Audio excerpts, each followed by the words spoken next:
नमस्कार विद्यार्थी मित्रांनो, आज आपण स्कॉलरशिप 2017 ते 2025 यामधील आपण percentage, simple interest, compound interest, profit and loss, discount हा जो एक अप्लाइड मॅथमॅटिक्सचा टॉपिक आहे याचे प्रश्न बघणार आहोत. तर पहिला प्रश्न आहे, find the difference between compound interest, simple interest for 2 years on 10,000 at 12 PCPA.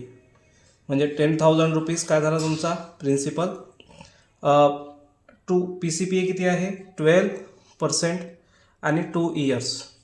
जर तुम्ही याला ट्रॅडिशनल मेथडनं करायला गेले तर तुम्हाला पहिले सिम्पल इंटरेस्ट काढावं लागेल, मग कंपाऊंड इंटरेस्ट आणि मग त्याचा डिफरन्स घ्यावा लागेल. आपण ही मेथड वापरणार नाही आहोत. आपण काय करू, 10,000चा आपल्याला 2 वर्षाचा काढायचा आहे ना, तर ठीक आहे. हे इथं आपण ही व्हॅल्यू लक्षात ठेवू. याला कसं सॉल्व करायचं तर नेहमी लक्षात ठेवा, 10,000चे आपण पहिले 12% काढून घेऊ. तर 12/100, 0 कट झाले म्हणजे 1,200 रुपीज याचा काय झाला एका वर्षाचा, आणि दुसऱ्या वर्षाचा किती होऊन जाईल 1,200. याचे परत आपण 12% काढूया. 12% म्हणजे 12/100.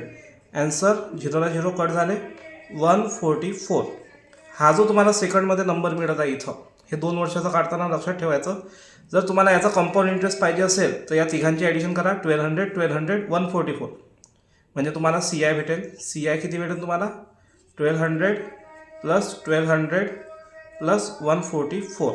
आणि जर तुम्हाला अमाऊंट पाहिजे असेल तर प्रिन्सिपल प्लस 2,400 2,500 44. हा जो तुमचा ॲन्सर राहील हा काय राहील तुमचा